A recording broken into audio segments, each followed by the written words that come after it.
Hey, how's it going? Hello. I have an original Lincoln Parlor card. That is the basis of the Lincoln penny.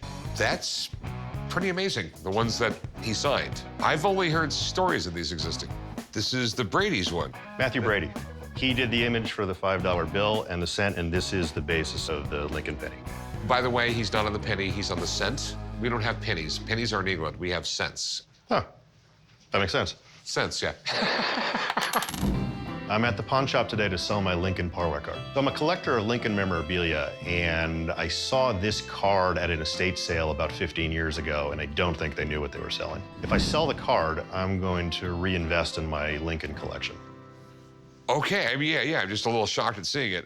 This is one of those, like, Holy Grail Lincoln things. Parlor cards were sort of a new thing. They sort of came out in the 1860s. Back then, it was a really cool thing to have a photograph in your house because photographs were expensive, really new high-tech things. Eventually, it became really popular to get, like, you know, the president, maybe a famous writer or something like that. You get their parlor cards, and you would literally put them in your parlor in a glass case, and it showed you were sophisticated. It was a big deal. This guy Brady made some parlor cards, actually had Lincoln sign them. And so this is actually the image that is on the cent in your pocket. The Lincoln cent came out in 1909, and right around that time period, Lincoln had elevated to the status of greatest American the world has ever seen. That's when they started designing a memorial for him. Also around that time period, Teddy Roosevelt, he really hated the way our coins looked. Our cent was the Indian cent. He just told the Department of Bureau of Engraving, let's get something a little better. And that's when all of our coinage changed. And there for a while, we had Lincoln and then a bunch of beautiful women on our coins. Like I said, I'm still in shock that you brought this in here. I didn't know one existed in private hands. I'm not aware there's another one. If this is truly the only Lincoln card out there, it's gonna be worth a lot of money. And being the history nerd that I am, this is one collectible I almost have to have. And you want to sell it? I do. How much you want for it? I know you've got to make some money on it. This is the only one left, so I think a fair price is $100,000. That's a lot of sense. And I did have it authenticated a number of years ago. Well, you got it done from PSA, which makes it legit and everything. So I know it's real.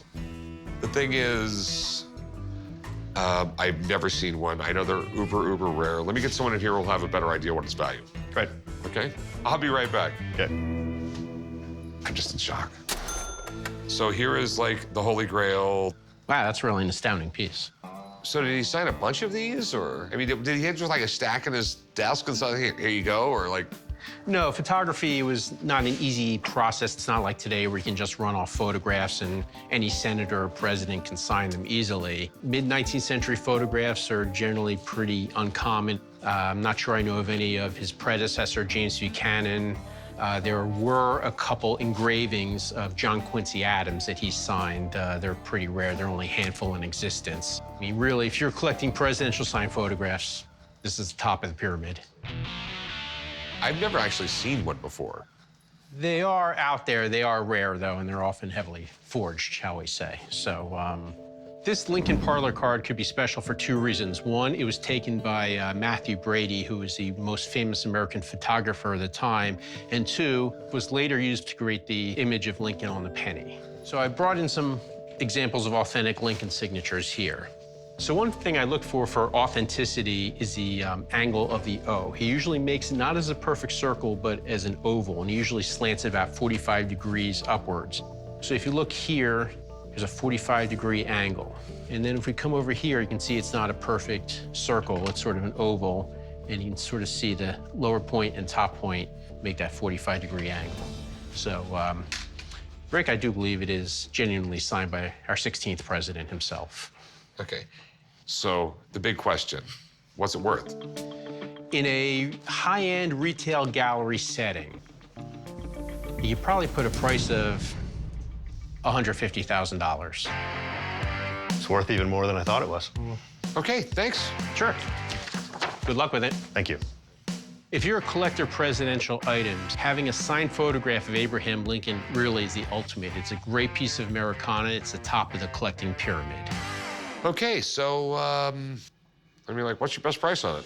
I told you $100,000, but you could make money even if you gave me 120. I'll make this really, really simple for you. I'll give you the 100 grand. I won't go a penny more. That's what I'll go. 100 grand. I think 110 is a fair price. I am comfortable at $100,000, and that's it.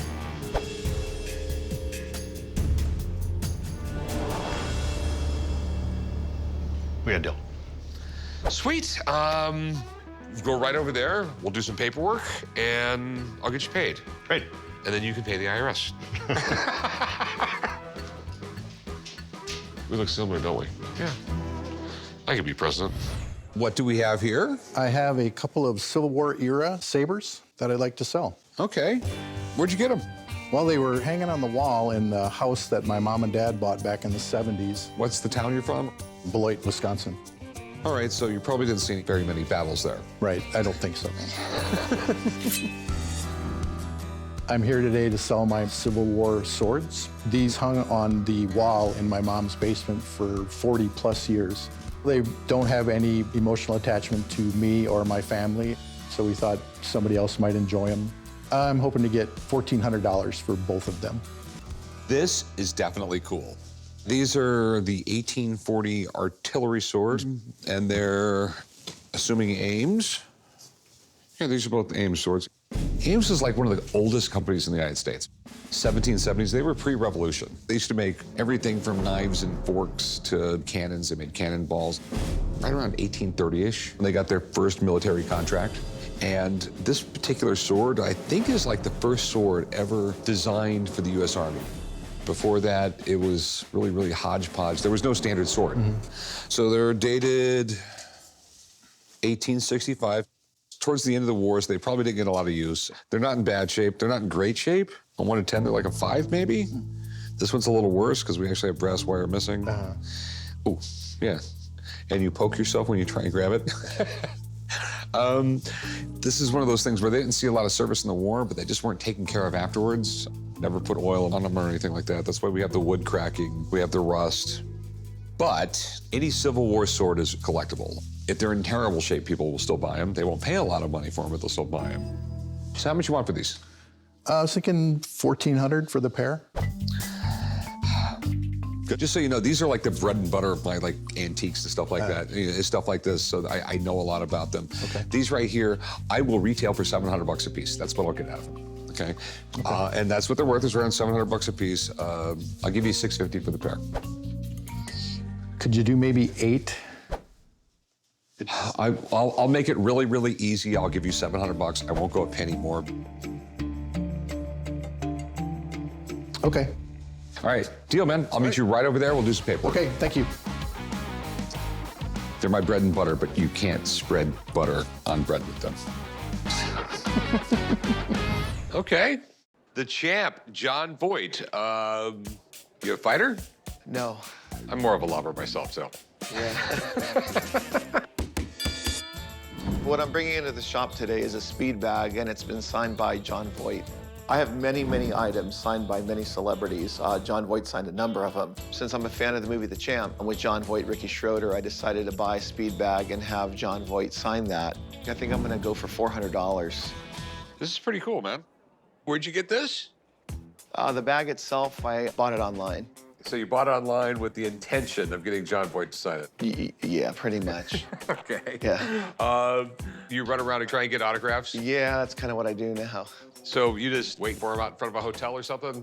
Pretty much I knew of a restaurant he'd go to all the time. So I've gotten him before, he's such a nice guy. And I figured, why not bring a speed bag since he was in The Champ? Yeah, Jon Voight, just amazing guy. I mean, his big breakout movie was Midnight Cowboy, Yeah. 1969. First and only movie that was ever rated X that won an Academy Award. Really known for The Champ, which, I don't know, mixed reviews, but that's where Ricky Schroder, that's where he got his career. Apparently, Jon Voight read with him. A lot of kids were doing auditions for the parts. Jon Voight said you had to hire him. It is considered the most heartbreaking scene ever at the end of that movie when Jon Voight, the champ, passes away right in front of his son. You're just not a human being if your heart's not crushed during that scene. This was a great idea. I mean, a lot of people collect autographs, but it's just a picture. And when you have something like this, it makes it more special. It really, really does. Absolutely, yeah. How much you want for it? $400. I'll give you 200. Well, I mean, and I think I'm going really high anyway. can you do 3? I'll go 250, not a penny more. Well, you seem like a good guy, Rick. Let's go ahead and do this. All right, deal. All right, cool. Thank you. Just walk right over there and I'll get you paid. Thanks. There's actually food on the table and you didn't start? I'm waiting on you guys. Well, why do you have a boxing thingamajigger? Well, I bought that the other day, and it's got John Voight's signature on it. And I think the signature's legit, but I'm not sure, so I have someone coming down to make sure it's real. You invited Steve Grant to dinner? No, I didn't invite Steve Grant to dinner. Okay, so I ordered some appetizers. We have some salad. We have some steak tartare. We got jumbo shrimp, which is kind of an oxymoron, right? I mean, they they're look pretty really- big for being shrimp. Wait for the guest of honor, will you, guys? Oh, Champ.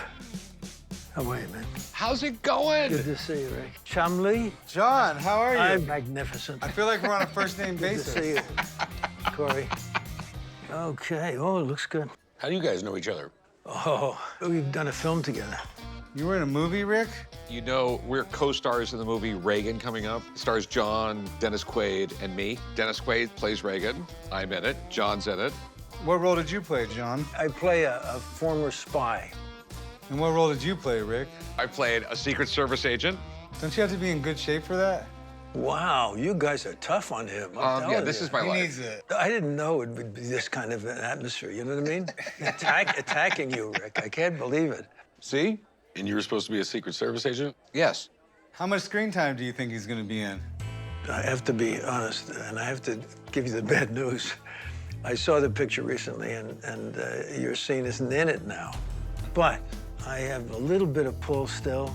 Maybe I can get you back in. I'm thinking I Okay, can then maybe don't be get you good if I back got in. back in, because Yeah, I yeah, told yeah. a lot of people on that movie. Well, I was hoping to get, I'm hoping to get some good news from you. So I bought this the other day off somebody, and they were saying that it's your signature on it, but haven't verified it yet, so I was hoping you could verify it for me. This is a nice speed bag. I'll tell you, it is my signature. Okay, All right. sweet. You're 1 for 2 tonight. Pretty good. Not The starring in champ. a movie, but you got a good autograph. So we got the autograph authenticated. You guys now know that I'm kind of a star. And I had dinner with John Voight. And I had dinner with you guys. Nice to be here. Thank you. All right. Dig in, everybody. Let's enjoy this. Yeah. Hey, how can I help you? I have a 1962 American League All-Star Team signed baseball. Hey, Rick, who's on first? I'm not going to play that. Okay. I love baseball. I grew up with it. I watched a lot of games with my dad growing up. I collect a lot of baseball stuff. I really like the rare one-of-a-kind items. I'd like to sell the ball because my wife and I are going out of town for our 10th anniversary. I'd like to get about $2,000 for the ball, but I'd settle for around $800. So where did you get this? I bought it from the lady whose husband got it originally signed at the game. Back then, they played 2 games. I think this was signed in Chicago. So you don't have any paperwork on it? I don't or have any anything paperwork like on it. I've collected for a long time, so I'm pretty confident. All right. Do you mind if I take it out? Sure, go ahead. Like a damn Rubik's Cube. Here, you do it. Oh, okay. All right. You gotta be smarter than the case, son. I know. We have... I am not wearing my glasses. You want me to read it to you? No. You're not wearing your glasses either. I don't need them. Yes, you do. You're supposed to wear your glasses. You're supposed to take your old crazy medicine every morning. It's just American League signed it? Yep, No just National American, League? yep. No Hank Aaron signed or anything like that? All right. Okay, we have Yogi Berra and Mickey Mantle. You have Roger Maris on the underside. Here, this is the year after he broke the home run record. He was a 2-time AL MVP.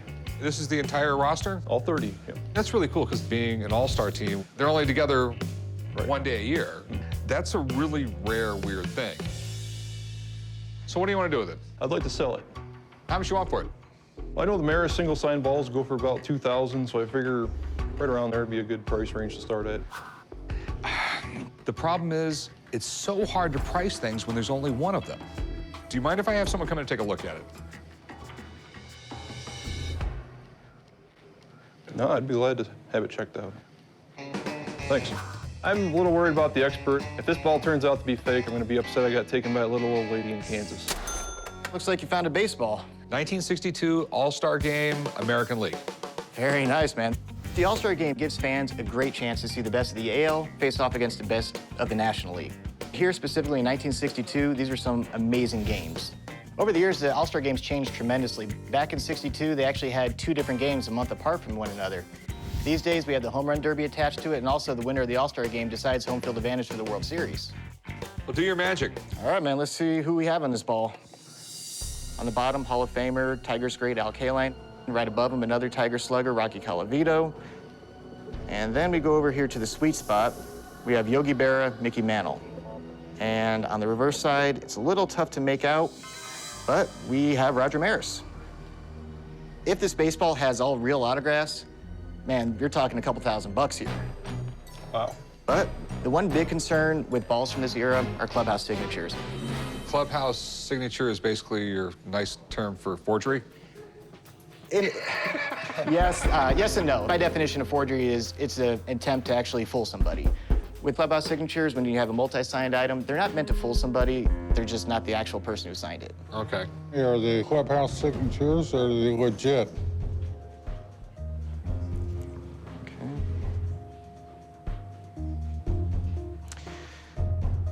All right, man, got a little bit of news for you. And Kaline and Aparicio, 100% good. But right here on the sweet spot, Yogi Berra, Mickey Mantle, both clubhouse. Very popular Yankees players, both in the Hall of Fame, signed a lot of autographs over the years. I have never seen an autograph of either of them look like that. Now, the main one is Roger Maris. Of all the guys on this baseball, he's the one name you want to see. What you want to look at is the R in Roger and the M in Maris. Now, the R in Roger forms an oval up top, it slants to the right. The M in Maris, it starts off as high as the R, snakes down, and then he brings it right back up about halfway. Okay. Good news for you? This Maris is 100% authentic. Great. Bad news, he could not have picked a worse spot to sign it because of the stamping behind it. You're looking at about $600, $800. Okay. Thanks, man. Hey, you got it. Appreciate it. So what do you want for it? He says worth $600 to $800, so how about $650? $650 is not going to happen. The problem is I sell the thing and I say these 2 signatures right here, Mickey Mantle and Yogi Berra, 2 of the coolest signatures on there, they're not exactly real. I'll give you $400 for it. In my opinion, as a collector, I think the Maris makes the ball, but how about $550? I'll tell you what, I'll go $450. I won't go a penny more.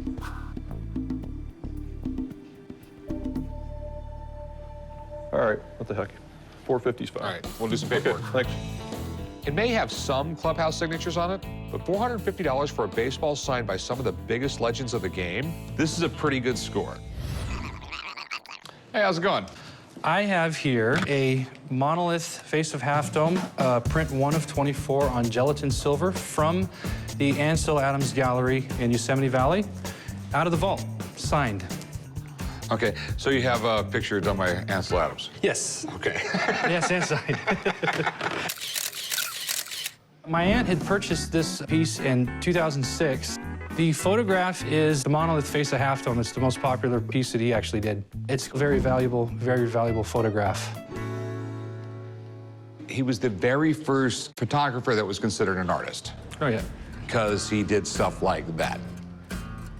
Do you know why the sky is black and this is the middle of the day? Yeah, you know what? I've actually been curious about that. On this one, he used a red filter. Okay, and the reason he used a red filter was it blocks out all the blue. That you can obviously tell is taken during the day, but you have a black sky. It just makes it dark and imposing and almost evil. Ansel Adams turned photography into an art form. Before Ansel Adams, there was no such thing as an expensive photograph. So if this is a genuine numbered print by Adams himself, we got something special. I'm excited about it. I really like it. It's signed right here in the mat. Yes. By Ansel Adams. Correct. And this is your paperwork? Yes, and there's the sales receipt and the COA from the gallery with all the information on it. Okay. Hold on a second. Edition number 24 of 208. It's not 1 of 24. I'm confused about this where we have, 24 of 208, and then we have print 1 of set 24. Oh, okay, yeah. What kind of number are you looking for? Well, thinking about the 16,000 range, paid higher for it, but as I realized, the market has changed. You know what? Do you mind if I call up a buddy of mine? Not at all, no. Okay. Let me get him down here. Let me have him take a look. He will tell me what the hell is going on. Okay, Cool. and then we'll talk price. Okay. Be right back, all right? Thanks. Monolith. Yes. Yeah, very yes, cool. Let's yes, see. it This is. is basically what launched his career. He was one of the very first daredevil photographers. He would risk life and limb. He would hike up to these remote places. He'd weather storms, and all just to capture that perfect shot that was really a 1 in a million. In Half Dome, this is probably the most iconic landmarks in Yosemite. Now, Rick, I imagine you had me down here because you've got a few concerns. A little confused over the whole paperwork here. Sure. And the other thing is, what does this go for? Gotcha. Okay. May I take a look at this? Yeah, real yeah, quick? Sure. definitely. Some of his larger prints that he developed of this image sell at auction in the hundreds of thousands of dollars. This is one of the smaller ones. Now, it says it's part of an edition, 24 of 208. It says on Mount Verso, numbered 1, print 1 of set 24. So it's a number 1 of a later set? Exactly. Back in 1927, when he first shot this, he was living at home. And he was actually developing most of his pictures, his photographs at that time in his parents' basement. So not ideal conditions, you know, but by 1960, when he printed this piece, he had really mastered the darkroom technique. And this really epitomizes, I'm sure, what his vision of the piece was that he probably couldn't have gotten in 1927. And this you purchased from the Ansel Adams Gallery?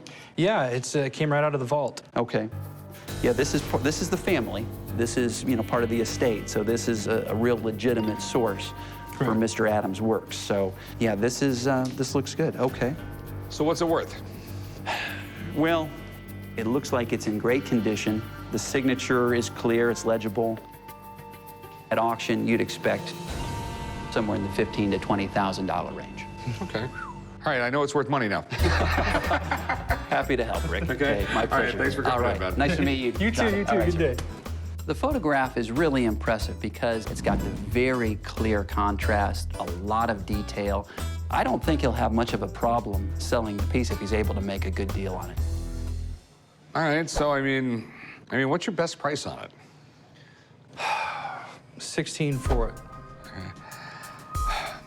I mean, I'm more like 11,000 bucks. Oof. Do you think your price can climb a little higher like Ansel did when he took this photograph?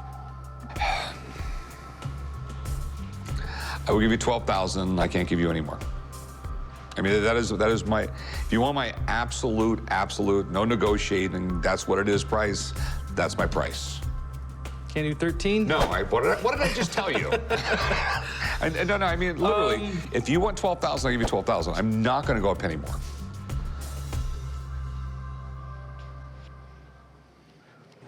Okay, 12,000. Okay, cool, man. I'll meet you right up front. We'll do some paperwork. Okay. Sweet. What do we got here? I have a World War II leather jacket worn by a real war hero, numerous times shot down.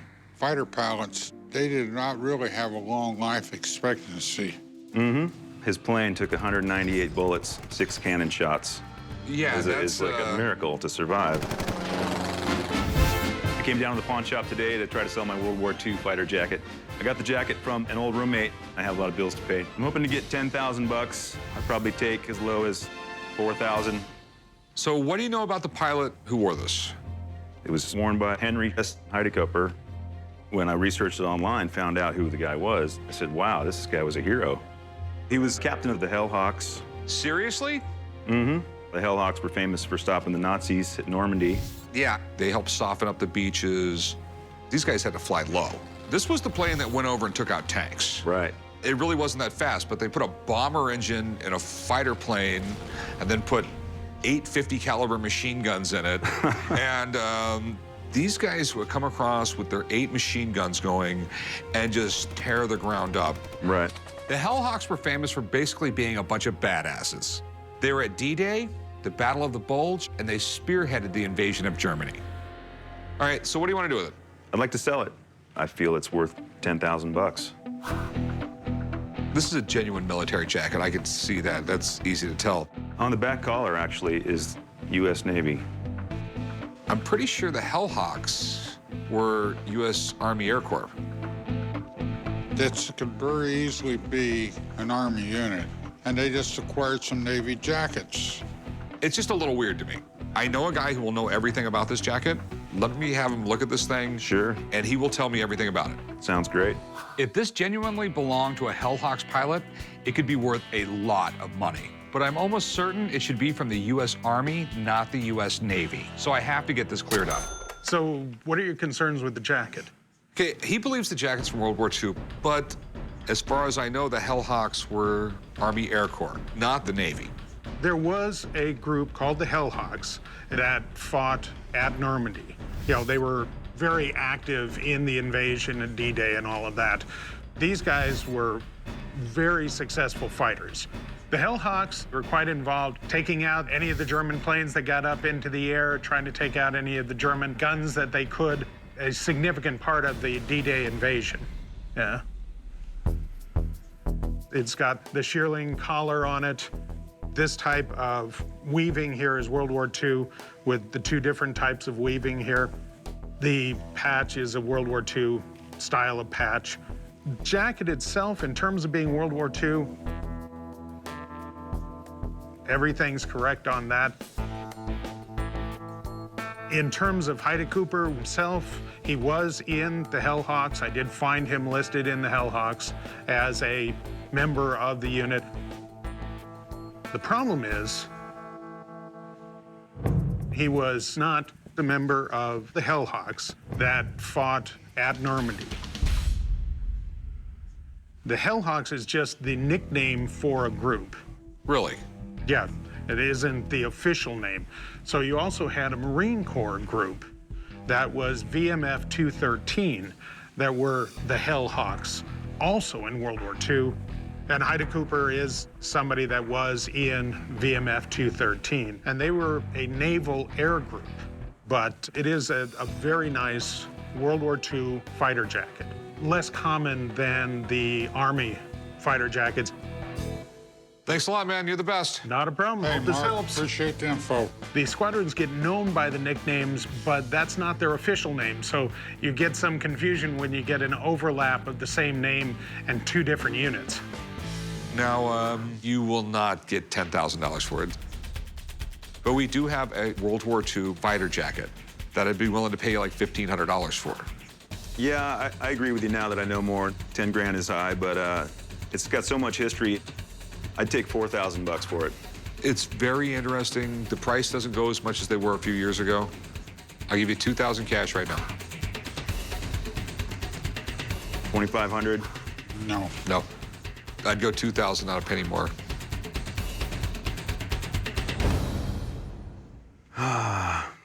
Let's make a deal. Okay. All right, meet you right up there. We'll write it up. Thank you. I gotta be honest, I was a little bummed when Mark told me it was from a different Hellhawks. But it's still a cool jacket, and I think collectors will definitely be lining up for something like this. How you doing? Oh, okay. What do you got here? I've got a phenomenal opportunity here. Guaranteed genuine rotted elephant manure. What you got here, Chumley? A can of elephant dung. Okay. Decided to come down to the pawn shop today to sell my can of Zudu. It's got some elephant dung in it. I'd like to start at maybe 10,000, but I'd take $5 for it. How'd you get it? The local auction company. Washington Park Zoo, Zudu. Elephant auxiliary, natural's most potent fertilizer. It was sold probably to help reduce the amount of dung that they had laying around. It's in there. I mean, you can hear it. They canned this stuff, I think, as a novelty item. Normally, when they make novelty items, they make a whole bunch of them. I know there's a sucker born every minute, but if this guy is trying to sell canned manure, he's barking up the wrong tree. How much you looking to get for it? Like $10,000. Well, you can keep drinking, son. I think this is a home run. There's no end to how much this is worth. It's gotta be worth 20 bucks, boss. Then it's gonna come out of your pay. I know the old man would never spend a penny on this, but I think I can have some fun with it. I'm gonna offer you 20 bucks for it. And I think you should get out while you can get something for it. Okay. Sold. Thanks. Go write him up, boss. You write him up. The fact that I paid $750 for this and got 20 for it, if I could make that kind of money on any of my other investments, I'd be pretty good.